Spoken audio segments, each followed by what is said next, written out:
오늘도 다음 교회 함께 하신 여러분들을 환영하고 사랑하고 축복합니다. 우리 옆 사람에게 인사합시다. 반갑습니다. 환영합니다. 또 한 번만 더 주님이 당신과 함께 하십니다. 인사하세요. 주님이 당신과 함께 하십니다. 여러분, 신구약을 통틀어서 가장 아주 핵심적인 그런 말씀이 있다면 임마누엘이라고 할 수 있죠. 하나님이 우리와 함께 하신다. 여러분, 하나님이 어떤 상황에서도 여러분과 함께 하심을 믿으시기 바랍니다. 그것이 우리의 큰 힘이 되는 것이죠. 오늘 말씀 제목은 내가 잃게 되면 이르리로다. 내가 잃게 되면 이르리로다. 요셉의 지혜로운 행동으로 인해서 이 요셉의 형들이 처음으로 우리가 요셉에게 범죄하였도다라고 고백을 하면서 회개를 했습니다. 그리고 자루에서 발견된 돈을 보면서 또 하나님의 간섭함도 이렇게 인지하게 되고 다시 하나님께로 돌아가고 있는 형제들의 모습을 보았습니다. 그리고 그들은 고향에 도착해서 아버지에게 그동안 있었던 일들을 자세히 아뢰었습니다. 그렇게 대화를 나누었죠. 사실 이 사람들이 형제들 간에 서로 대화가 없었잖아요. 서로 무관심하고 심지어는 한 형제를 이렇게 막 죽음의 자리까지 내모는 그런 일을 했음에도 불구하고 이렇게 막 서슴지 않고 그런 일들을 한 사람들이었는데 이렇게 이제는 아버지와 형제들을 위해서 뭔가 이렇게 책임지려는 삶을 사는 그들의 달라진 모습을 보게 됩니다. 지난번에 르우벤이 이제 자기 자녀들을 이렇게 내놓겠다 그런 말까지 하면서 이렇게 아버지와 형제들을 위해 사는 그런 책임 있는 삶을 좀 보여준 거죠. 그러니까 이 모든 것들은 다 이렇게 서로 간의 어떤 불신으로 인해서 관계가 깨졌던 이 가정에 요셉의 계획을 통해서 이 가정에 커다란 영적인 변화가 지금 일어나고 있는 겁니다. 이처럼 하나님은 요셉을 통해서 이렇게 깨어진 가족 관계를 바로 잡아주시고 장차 한 민족이 될 이 이스라엘 백성들의 결속의 기반을 잘 이렇게 다져주신 겁니다. 여러분, 하나님은 참 이렇게 우리가 보면 뭔가 잘못되고 있는 것이 아닌가 하는 일을 통해서 우리의 가정을 바로 세워가시고 또 당신의 일을 이루심을 믿으시기 바랍니다. 오늘 말씀을 통해서 오늘도 우리가 어떤 음성을 들어야 될지를 좀 살펴보겠습니다. 먼저 1절과 2절을 보겠는데요. 1절, 그 땅에 기근이 심하고 2절, 그들이 애굽에서 가져온 곡식을 다 먹음에 그 아버지가 그들에게 이르되 다시 가서 우리를 위하여 양식을 조금 사오라. 제가 어느 설교에서 들은 이야기인데 어떤 외국의 신학자인가요? 그런 분이 이제 이런 말을 했대요. 하나님은 좀 불경스러운 표현인데 하나님은 천국의 사냥개다. 좀 웃기죠? 이런 표현을 썼다고 그래요. 왜 그러냐면 하나님은 이렇게 한번 선택해서 붙잡은 사람은 결코 놓치지 않는다는 것이죠. 야곱도 그런 사람이었죠. 하나님은 이 장자인 에서 대신에 영적 장자인 야곱을 선택하셨습니다. 그래서 그의 인생, 야곱이 막 술수도 쓰고 막 남의 거 빼앗고 이런 사람이었지만 그를 이제 이스라엘이라고 하는 그런 큰 나라로 바꾸어 가셨다는 것이죠. 야곱이라는 이름의 뜻이 뭐예요? 이게 붙잡다, 빼앗다 이런 뜻이잖아요. 그러니까 야곱은 이렇게 붙잡고 빼앗는 사람이에요. 자기 걸 놓치지 않는 사람이지만 하나님은 이 야곱을 자기 것을 내려놓고 하나님께 의탁하는 사람으로 바꾸어 가셨다는 것이죠. 그런 일을 위해서 하나님이 결코 하나님이 야곱을 포기하지 않았다는 것이죠. 계속해서 야곱과 함께 하시면서 그런 일들을 이루어 가신 겁니다. 그러니까 이 오늘 본문도 이제 1, 2절도 그런 관점의 연장선상에 있는 일로서 야곱의 집안, 이 가정, 살고 있는 가나안 땅에 기근이 심했다. 이 심했다라는 말이 원어적으로 보면 아주 무겁다는 뜻이에요. 그러니까 아주 극심했다는 것을 이제 말하고 있는데, 그러니까 한마디로 야곱이 처음에 애굽 가서 이렇게 식량을 가져와서 다 소비할 때까지 뭔가 좀 상황이 좋아지지 않고 더 나빠져가지고 다시 애굽으로 갈 수밖에 없었다. 이제 이거를 말하고 있는 겁니다. 애굽 가면 누구 만나요? 형들이? 요셉도 만나게 되는 거죠. 그리고 사실은 이 기근이라고 하는, 기근을 통해서 애굽에 가는 일들은 하나님이 아브라함에게 말씀하셨던 이스라엘 백성이 이제 애굽에 가서 400년 동안 노예로 있다가 큰 민족을 이루고 돌아오게 될 것이다. 가나안 땅으로. 그 약속을 성취하는 그런 일이었다는 거예요. 그러니까 이 기근이라고 하는 거, 정말 인간적인 시점을 봤을 때는 먹고 살 수도 없고 어떻게 살아야 할지도 모르는 이런 상황이 사실은 하나님의 약속을 성취하는 그런 축복이었다는 것을 지금 말하고 있는 겁니다. 그러니까 이런 기근이니까 안 갈 수가 없는 거예요. 그래서 야곱은 이런 기근에 양식이 동이 나자 자식들에게 말해서 애굽에 다시 가서 양식을 조금 사와라. 이런 말을 합니다. 조금 사오라는 말이 무슨 뭐 애굽이 여기서 열흘 길인데 어디 무슨 옆에 동네 마트 가는 것처럼 조금만 사와라 이렇게 표현하는 것처럼 들리기도 하는데 사실은 이제 야곱이 이렇게 좀 달라졌던 모습을 보여주고 있는 거예요. 욕심 많은 야곱이었으면 많이 사와라, 다 사와라 이렇게 했을 것 같지만 그러나 그는 필요한 만큼만 사와라 이렇게 또 얘기를 하고 있는 겁니다. 또 이 부분을 우리가 좀 영적으로 해석하자면 사실 이렇게 육신의 양식은 떨어질 수밖에 없지만 그러니까 애굽에 다시 가게 됐죠. 그러나 여러분 우리의 영의 양식인 하나님 말씀은 결코 떨어지지 않는다는 것도 우리가 또 알아야 한다는 거예요. 여러분 하나님의 영의 양식인 하나님 말씀은 그 속에서 영생하도록 솟아난다는 그런 말씀이 있는 것처럼 결코 우리 영의 양식은 결코 떨어지지 않는 것이죠. 그러나 육적인 모든 것들은 다 떨어지게 되어 있다는 거예요. 그래서 우리는 하나님 말씀을 소중하게 여겨야 된다. 그 말씀 묵상하는 것. 왜냐하면 그것이 내 속 안에서 결코 떨어지지 않기 때문에 그렇습니다. 계속해서 그 말씀이 우리에게 넘쳐나면 우리 안에 있는 영적인 기근이 사라지는 것이죠. 여러분 왜 우리가 공허하고 맨날 힘들고 답답하고 그럴까요? 하나님 말씀이 우리 안에서 이렇게 샘솟지 않아서 그래요. 넘쳐나지 않아서 그렇습니다. 그 넘쳐나면 걱정이 그걸 이렇게 이겨내지 못하겠죠. 걱정이 하나님 말씀을 어떻게 이깁니까?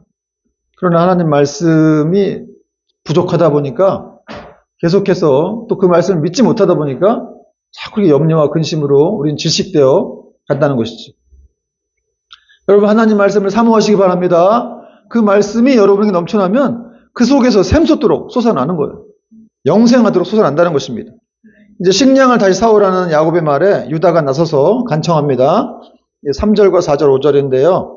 유다가 아버지에게 말하여 이르되 그 사람이 우리에게 엄히 경고하여 이르되 너희 아우가 너희와 함께 오지 아니하면 너희가 내 얼굴을 보지 못하리라 하였으니 아버지께서 우리 아우를 우리와 함께 보내시면 우리가 내려가서 아버지를 위하여 양식을 사려니와 아버지께서 만약 그를 보내지 아니하시면 우리는 내려가지 아니하리니 그 사람이 우리에게 말하기를 너희가 아우가 너희와 함께 오지 아니하면 너희가 내 얼굴을 보지 못하리라 하였음이니이다.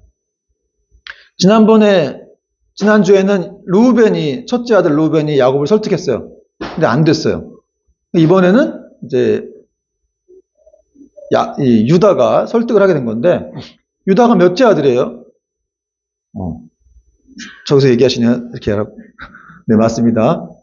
네 개. 넷째 아들이죠. 유다는 하나님을 찬송하라 이런 뜻입니다. 근데 사실 이 루벤 사이 밑에 이제 레위와 시므온이 있죠. 시므온과 레위가 있는데 시므온은 지금 볼모로 애굽에 잡혀 있어요. 또 이 레위는 세겜 족속을 이렇게 멸했던 그런 사건 때문에 아버지하고 사이가 안 좋아요. 그러니까 어쩔 수 없이 이제 사이가 좀 그나마 괜찮았던 유다가 나서게 되었습니다. 유다가 뭘 얘기했냐면 애굽 총리가 아주 엄히 경고했다는 내용을 시작하면서 또 끝맺음을 그것도 하고 있어요. 요셉인지 몰랐겠지만 애굽 총리가 아주 강하게 네 동생 안 데리고 오면 너희는 죽을 것이다. 내 얼굴을 보지 못하리라. 이렇게 말했다고 상기시키고 있는 겁니다. 그 아버지에게. 사실 유다는 뭐 아버지의 마음을 알고 있겠죠. 아버지는 절대 보내지 않겠다라는 마음을 유다는 알고 있지만 그럼에도 안 보내면 자기들이 죽고 형제들이 죽고 또 온 가족이 몰살당할 수가 있기 때문에 아버지 마음을 지금 상황이 너무 심각하니까 아버지 고집 피우지 마시고 제발 좀 우리의 말을 들으세요. 이렇게 얘기를 하고 있는 겁니다. 여기서 우리가 알 수 있는 건 뭘까요? 이렇게 어떤 사람이 자기 고집을 계속 피우게 되면 여러 사람을 위험에 빠뜨릴 수가 있다는 것을 알 수 있습니다. 그러니까 여러분 인생에서 중요한 거는 자기 생각을 좀 이렇게 내려놓을 줄 아는 거. 그걸 좀 배우는 것이고 또 다급한 문제보다 더 중요한 문제를 먼저 푸는 게 핵심이라는. 근데 우리는 맨날 더 중요한 것보다 다급한 걸 많이 먼저 풀려고 애를 쓰다가 진짜 중요한 것 놓치게 되는 그런 경향이 있습니다. 이제 유다의 말을 듣고 야곱이 원망을 했어요. 6절 말씀 같이 한번 읽어볼게요. 6절 시작. 이스라엘이 이르되 너희가 어찌하여 너희에게 또 다른 아우가 있다고 그 사람에게 말하여 나를 괴롭게 하였느냐. 지난주도 그랬는데 오늘도 또 나를 괴롭게 하였느냐. 자꾸 나에게 집중하는 야곱의 모습을 보죠. 자기의 어떤 그 안위, 또 자기 중심적으로 돌아가는 그 야곱의 모습을 볼 수 있어요. 어떻게 왜 베냐민 얘기를 왜 해가지고 그걸 왜 해가지고 왜 그 사람한테 그 베냐민을 데려오라고 그런 말을 듣느냐, 그런 말을 한 거죠. 여기 보니까 근데 야곱이라고 표현 안 하고 이스라엘이 이르되 이렇게 됐어요. 여러분 성경은 왜 야곱이라고 했다가 이스라엘이라고 했다가 이렇게 얘기할까요? 섞어줘서 이렇게 얘기하고 있죠. 사실 이렇게 섞어줘서 얘기하고 있는 이유가 있는 건데, 이렇게 이스라엘이라고 표현한 것은 이것이 야곱의 한 가정의 가정사 정도가 아니라 사실은 하나님의 구속사의 관점으로 바라봐야 될 일이라는 것을 보여주는 거예요. 그러니까 이 사람이 지금 야곱이 지금 자기 중심적이고 고집불통이고 말 안 듣는 건 야곱인데 이 사람이 나중에 이스라엘 된다는 거예요. 그리고 이렇게 기근을 통해서 지금 애굽에 가는 일이 이것이 지금 하나님의 일이다. 이렇게 지금 성경이 말을 해주고 있는 겁니다. 여러분, 이 야곱을 통해서 나중에 이스라엘을 통해서 큰 민족이 또 이렇게 그의 허리에서 나오고 왕들이 또 태어나죠. 그러니까 여러분, 그냥 은혜예요, 은혜. 하나님으로부터 이렇게 부르심 받고 선택받는 건 어떤 우리의 연약함과는 관계가 없습니다, 사실. 여러분의 연약함, 여러분의 허물과는 상관이 없다는 거. 고집불통이건 그냥 뭐 답답하건 저 사람 왜 저러지? 근데 하나님 그 사람 쓰시는 거예요. 짜증나죠? 어떻게 할 수가 없어요. 그냥 하나님 주권이에요. 저 왜 이렇게 답답한, 저 꽉 막혀있는데 왜 저 사람 하나님 쓰시지? 나 같으면 안 쓰실 것 같은데. 근데 그게 그냥 하나님 방법이고 하나님의 어떤 그냥 주권이에요. 근데 여러분, 사실 그렇게 생각해보면 우리도 마찬가지죠. 모든 걸 어떻게 구원받았을까, 우리가? 나 같은 자가 어떻게 이렇게 구원받아서 이 자리에 앉아서 예배드리고 또 하나님의 백성으로, 여러분은 지금 쓰임받고 있는지 안 쓰임받고 있는지도 모르겠지만 지금 쓰임받고 있는 겁니다. 크리스찬이 됐다는 것 자체만으로도 하나님이 함께 하시는 인생이 됐기 때문에 영향력이 엄청난 거예요. 예수가 내 안에 있다. 이거 엄청난 가능성이 있는 거 아니에요?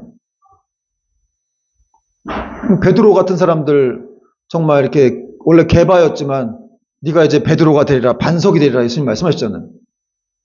그렇게 아무것도 못 배운 사람인데 나중에 반석이 되어서 3,000명을 설교 한 번에 3,000명을 회심시키는 사람을 낳는 어부가 된다는 것이죠.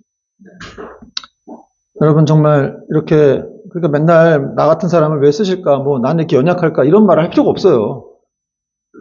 그냥 하나님이 쓰시면 네 감사합니다, 알겠습니다, 충성! 이렇게 하고 그냥 바로 주님께 붙들리면 된다는 것입니다.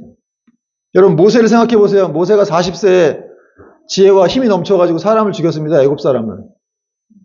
그리고 광야로 보내갖고 하나님 80세에 또 사용하세요. 사람 죽인 사람을 사용하신다는 거예요. 바울도 그리스도인들을 잡아다 죽였죠. 고문하고. 그런 사람을 또 하나님 사용하셨어요. 여러분 중에 뭐 사람 죽인 사람 있습니까? 그러나 그런 사람도 하나님 사용하신다는 거예요. 그러니까 우리에게는 오직 주님만 보고 앞으로 가는 것밖에 없어요. 그냥 시키시면 순종하고 따라가는 겁니다. 이스라엘의 원망에 이번에는 유다만이 아니라 아들들 전부가 나서 대답합니다. 7절. 아들들이 이르되 그 사람이 우리와 우리의 친족에 대하여 자세히 질문하여 이르기를 너희 아버지가 아직 살아계시느냐, 너희에게 아우가 있느냐 하기로 그 묻는 말에 따라 그에게 대답한 것이니 그가 너희의 아우를 데리고 내려오라 할 줄을 우리가 어찌 알았으리까. 이 야곱의 아들들이 단체로 나서가지고 아버지한테 변명하고 있는 거죠. 상황을 설명하고 있는 겁니다. 아버지, 우리는 어떻게 할 수가 없었어요. 그 사람이, 그 총리가 니네 아버지 살아있냐, 막내 동생 살아있냐, 그럼 데리고 와라, 이렇게 얘기를 해서 우리는 어쩔 수 없이 대답을 할 수밖에 없었다. 아주 자세히 꼼꼼하게 물었기 때문에 빠져나갈 길이 없었다. 그리고 그 사람이 동생 데려오라는 말을 할 줄을 우리가 어떻게 알았습니까? 이렇게 아버지에게 이제 변명을 했습니다. 그러자 또 다시 유다가 아버지에게 말을 합니다. 8절 9절 보니까 유다가 그의 아버지 이스라엘에게 이르되 저 아이를 나와 함께 보내시면 우리가 곧 가리니 그러면 우리와 아버지와 우리 어린 아이들이 다 살고 죽지 아니하리이다. 9절 읽어보겠습니다. 시작. 내가 그를 위하여 담보가 되오리니 아버지께서 내 손에서 그를 찾으소서. 내가 만일 그를 아버지께 데려다가 아버지 앞에 두지 아니하면 내가 영원히 죄를 지리이다. 유다는 아버지에게 저 아이를 우리와 함께 보내시면 같이 가겠습니다 그랬어요. 저 아이가 누구예요? 베냐민. 이때 유다의 나이가 40대 후반 정도 됐을 거라고 추정을 합니다. 그리고 베냐민은 20대 초반, 10대 후반. 그런데 저 아이라고 그러고 있어요. 저 아이를 우리와 함께 보내시면 같이 가겠습니다. 그리고 저 아이를 함께 보내서 우리가 같이 가게 되면 우리가 아버지와 우리가 다 살고 죽지 아니하리이다. 그렇습니다, 여러분. 이렇게 유다가 지금 하고자 하는 건 다 살리기 위한 거예요. 다 살리기 위한 거죠. 죽이고자 한 것이 아니라, 그러니까 이 사람은 리더가 된 거예요. 리더가 해야 될 일은 뭐예요? 다 살리는 거예요. 다 살려야 된다. 죽이고자 해서는 안 되고 다 살려야 하고, 그렇게 해서 또 하나님의 영광을 추구하게 하는 것이 바로 리더가 해야 될 일이라는 것이죠. 그리고 유다는 또 아주 멋진 말을 하는데, 내가 저 아이를 위해서 담보가 되겠습니다. 한마디로 내가 저 아이에게 무슨 위험이 빠지면, 위험이 생기면 내가 내 목숨이라 내놓겠다 라는 그런 유다의 정말 그 비장한 그런 고백이었습니다. 참 이제 유다가 진정으로 이제 어른이 된 것 같은 그런 모습이 느껴집니다. 그죠? 이게 이 야곱의 아들들이 다 이상했는데 전부 다 자기들밖에 모르고 막 이랬는데, 르우벤도 그렇고 유다도 변화된 모습들이 보이고 있습니다. 진짜 어른 된 것 같아요. 그러면 어떻게 유다가 이렇게까지 변화된 이유는 무엇이었을까? 제가 생각해 보건데, 유다가 며느리 다말하고 어떤 일이 있었잖아요. 며느리 다말하고 이렇게 또 관계를 가져서 아기를 갖고 나서 그것이 이제 자기 잘못 때문에 그렇게 되는 것이라는 걸 알고 유다가 큰 깨달음을 거죠. 그러니까 한마디로 인생의 밑바닥까지 확 내려간 거예요. 며느리 다말과의 사건 때문에. 그는 나보다 옳도다. 내가 잘못했다. 너는 그래도 가정을 세우려고 했구나. 나는 그런 걸 생각하지 못하고 내 아들을 주려고 하지 않았다. 그런데 사실은 그 다말의 아들을 통해서 누가 와요? 예수님이 오시잖아요. 안 태어났으면 예수님 못 오실 수도 있는 거예요. 다윗도 못 오고. 그러니까 굉장히 중요한 일이었어요, 사실은. 참 하나님은 어쨌든 이렇게 어처구니 없는 일을 통해서 이렇게 또 그 메시아가 오게도 하시는데, 참 이런 거 생각하면 정말 모든 것이 다 은혜입니다. 어쨌든 이렇게 유다가 이 다말과의 일을 통해서 인생의 밑바닥을 경험하면서 깊은 고난 속에서 더 깊어지게 된 것이라고 생각합니다. 그래서 그는 내가 저 아이를 위해서 잘못되면 내가 죽겠습니다. 이렇게 말까지 한 거예요. 또 이런 유다의 말을 통해서 우리는 예수님이 생각나죠. 자기 목숨을 버리신, 우리를 위해서 자기 목숨을 이렇게 내던져 버리신 그런 예수님의 사랑, 그분의 결단, 그 순종을 우리는 또 느낄 수 있어야 됩니다. 사실 다른 사람을 위해서 죽겠다고 하는 게 이게 쉬운 일이, 보통 어려운 일이 아니잖아요. 그러니까 여러분, 사실 우리가 예수님에 대해서 얼마나 그분에 대한 깊은 그 사랑에 대한 묵상을 해야 되는지, 또 감사가 있어야 되는지 우리는 생각해 봐야 됩니다. 또 예수님께서 그렇게까지 우리를 위해서 하신 이유는 우리도 그렇게 살게 하기 위해서 본인이 먼저 이렇게 희생하신 거예요.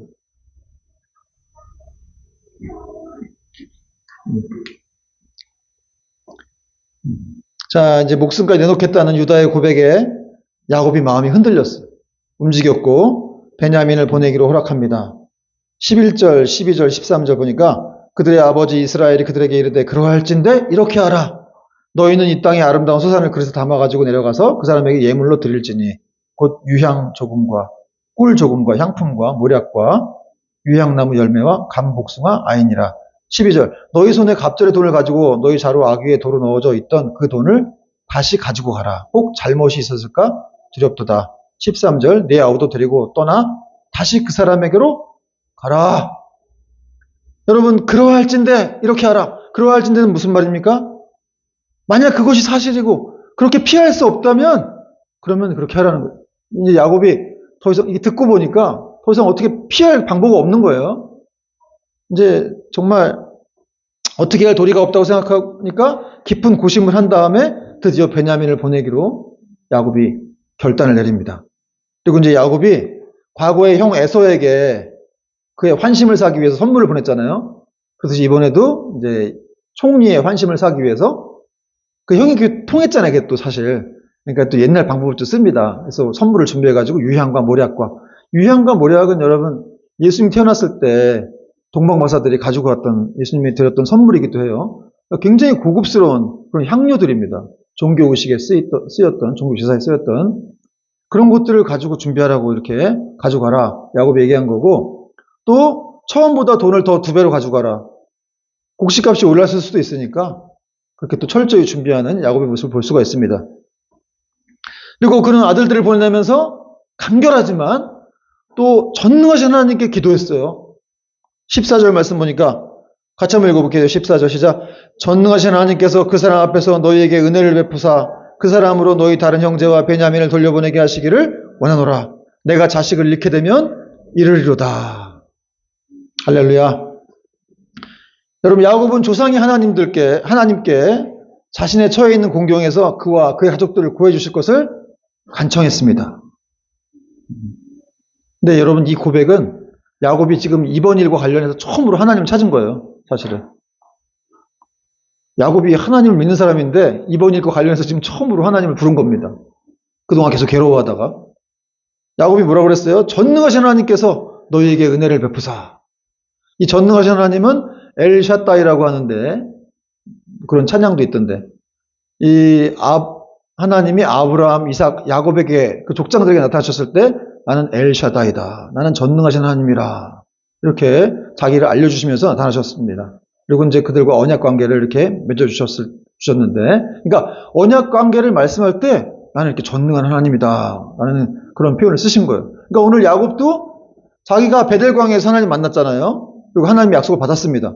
그 약속에 의거해서 하나님이 이렇게 자기 아들도 보호하시고 또 돌보시사 요셉에게 은혜를 입게 하셔갖고 무사히 다 돌아오게 하시기를 기원하는 마음으로 이렇게 전능하신 하나님께서 너희를 도울 것이다 라고 선포한 것입니다. 여러분, 이렇게 우리가 어려울 때마다 전능하신 하나님의 이름을 불러야 됩니다. 여러분, 하나님의 이름을 선포하시기 바랍니다. 그럴 때 놀라운 일이 일어나는 거예요. 영적인 파장이 막 이게 여러분 눈에 보이지 않지만 악한 마귀들도 있기 때문에 우리가 믿음으로 이런 고백을 한다든지 하나님을 선포한다든지 하는 것들은 굉장히 중요한 거예요. 나는 뭐 잘못될 것 같아. 이제 더 이상 하나님 날 안 도와주실 것 같아. 이런 말 하면 안 되고 전능하신 하나님께서 그 사람에게 은혜를 입히사 너희를 돌보실 것이다. 너에게 은혜를 베푸실 것이다. 그 하나님의 선한 손이 너희를 도우실 것이다. 라고 이렇게 선포하는 게 중요하죠. 근데 여러분, 야곱의 오늘 모습 중에 조금 아쉬운 것은 그가 이렇게 기도를 했음에도 불구하고 완전히 하나님에 대해서 믿지는 못했던 것 같아요. 자기 기도 응답에 대한. 그래서 그는 조금 약간 좀 체념을 가지고 그렇게 마지막 구절을 내뱉습니다. 뭐라고 했습니까? 내가 자식을 잃게 되면 이르리로다.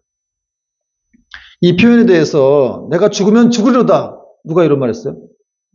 에스더. 빙고. 에스더가 있는데 에스더처럼 이렇게 믿음의 결단, 고백 아니냐?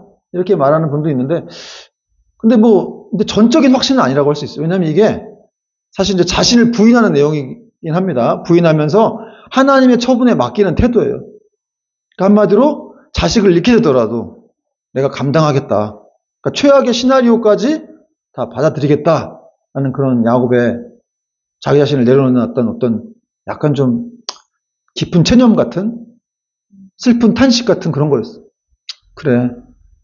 어차피 이렇게 된 거 내가 자식을 잃으면 잃겠다. 이렇게 생각한 거예요. 사실 어쨌든 이렇게 자신을 부인하고 내려놓는 선택이었지만 그것은 이제 얽히고 설킨 이 문제를 푸는 열쇠가 됐습니다. 그러니까 여러분, 사실 믿음의 결단까지는 아니더라도 전적인 확신까지는 아니더라도 어떤 문제에 있어서 여러분이 좀 백보양보해서 이렇게 좀 자기 자신을 내려놓을 때 그리고 하나님께 모든 걸 맡길 때 이렇게 우리가 정말 해결할 수 없는 그런 일들도 순조롭게 해결할 수 있는 길이 열린다는 것을 우리가 믿으시길 바랍니다. 사랑하는 여러분, 우리는 이미 결론을 알고 있지만 야곱이 비로소 자신의 생각을 내려놓고 모든 것을 하나님의 처분에 맡기자 그는 생각지도 못한 축복을 맛보게 되었어요. 열악한 상황을 정말 이렇게 풍성한 축복으로 바꾸신 하나님을 만나게 된 거죠. 요셉을 만난 거 아니겠어요? 외국 가가지고. 자기 아들이 죽은 줄 알았는데, 총리가 돼가지고, 다 이제 그 아들을 통해서 이렇게 보살핌을 받게 되는 거죠. 그러니까 결국 그 아들들이 베냐민 데리고 애굽에 올라가는 건 죽으러 가는 길이 아니에요. 저주의 길이 아니었습니다. 하나님의 놀라운, 정말 생각지도 못한 그런 축복을 맛보는 길이었다는 것이죠. 여러분, 그래서 우리가 우리를 사랑하시는 그 하나님의 어떤 섭리를 잘 깨닫지 못하면, 그분을 신뢰하지 못하면 늘 불안한 거예요. 불안하고 답답하고, 자고 일어나도 또 불안하고, 그 다음날 또 불안하고. 왜 그럴까요? 우리가 하나님을 정말 믿지 못해서 그렇습니다. 야곱처럼 계속 이렇게 체념까지밖에 할 수 없는 거예요. 어떻게 할 수 없구나. 아니, 하나님이 약속을 주셨고 자기가 그걸 알고 있으면 그걸 계속 믿고 있어야 되지 않겠습니까? 그럼에도 불구하고 이렇게 자꾸 안 좋은 일이 벌어진 것처럼 보이니까 그냥 거기서 깊은 체념을 하면서 내가 하나님을 선포하되 그러나 자식을 잃으면 이르리로다. 따라서 여러분, 우리는 어떤 상황을 만나더라도 야곱처럼 기도로 전능하신 하나님을 선포했으면 그것까지는 믿어야 돼요. 그 하나님이 하실 걸 믿어야 돼. 하나님을 믿는데 그렇지만 또 이건 또 아니고. 이렇게까지 생각할 필요는 없어요, 사실은. 자기를 내려놓는 건 좋습니다. 내려놔야 일단 아들을 보낼 수가 있으니까 내려놓고 하나님께 맡겼으면 거기서 끝나야 돼요. 그냥 거기서 그다음부터 이어져갖고 줄줄이 사탕으로 그냥 계속 염려, 근심 터지고 하나님 내가 믿긴 하는데 그분이 가끔 또 이렇게 할 필요가 없는 거예요. 한번 믿었으면 끝까지 그분을 믿을 수 있어야 됩니다. 여러분, 제가 이렇게 설교를 하는데 참 우리 성향을 보면은 또 우리는 이렇게 설교를 듣고 이때는 또 그래 맞아 그렇게 생각해야지 하다가 또 며칠 지나면 그분이 누구시더라 하나님이 계셨던가 이런 생각을 하면서 계속 부정적으로 이렇게 또 삶을 해석할 때가 있죠. 믿음보다는 또 뭔가 문제가 터지면 계속해서 그냥 걱정하고 답답해하고 또 어떤 예측할 수 없는 일이 발생하면 그걸 좀 이렇게 뭔가 이렇게 좀 개방적인 마음으로 그걸 포용한다기보다는 그냥 절대 안 돼! 닫아버리려고 하는 그런 일이 있다는 거죠.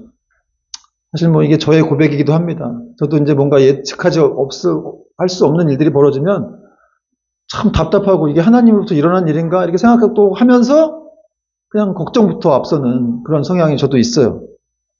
그래서 저는 이제 마지막으로 미국의 유명 방송 설교자인 찰스 스윈돌 목사님이 주장한 이런 부정적인 시각을 극복하는 3가지를 소개하고 마칠까 하는데요. 그분이 첫 번째로 뭐라고 하셨냐면 이런 부정적인 시각과 거부감을 없애기 위해서는 첫 번째, 당신의 부정적인 태도를 인지하고 인정하라 그랬습니다. 당신의 부정적인 태도가 있다는 것을 인지하고 인정하라. 치료의 많은 부분이 고백에서부터 시작된다 그래요. 그래서 즉각적인 교정은 정직한 인정으로부터 시작된다는 거예요.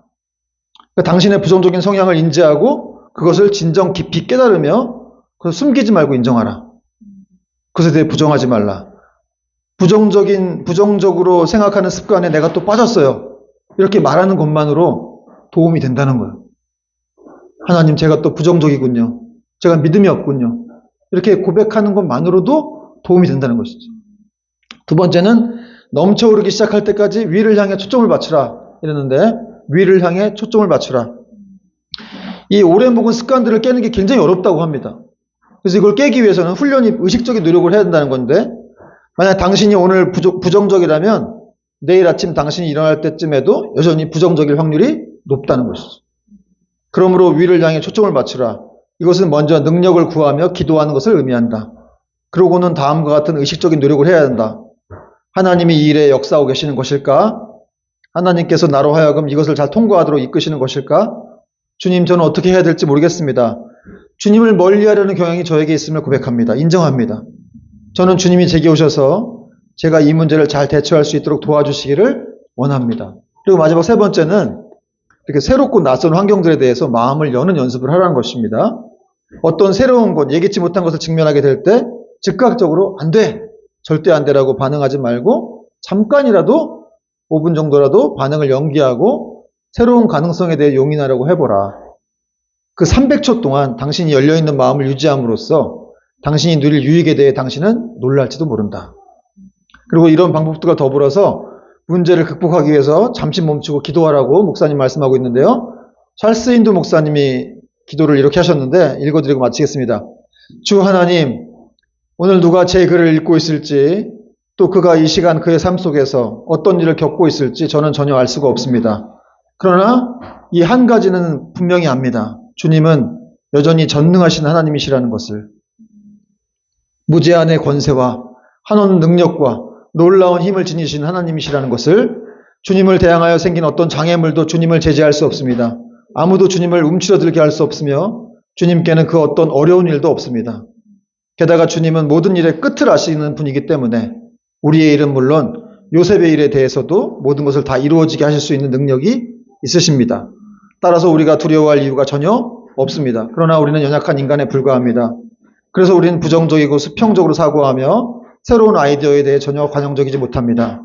지금 우리는 그러한 습관들을 깨뜨릴 수 있도록 도우실 전능하신 하나님이신 주님의 능력을 필요로 하고, 또 우리는 미래를 용기 있게 맞이하기 위해 엘샤다이이신 주님의 힘을 필요로 합니다.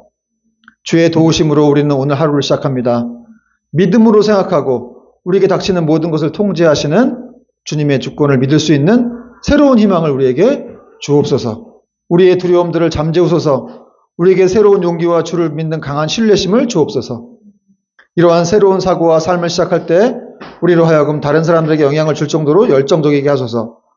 우리로 하여금 은혜롭게 나이 들게 하셔서, 재밌죠?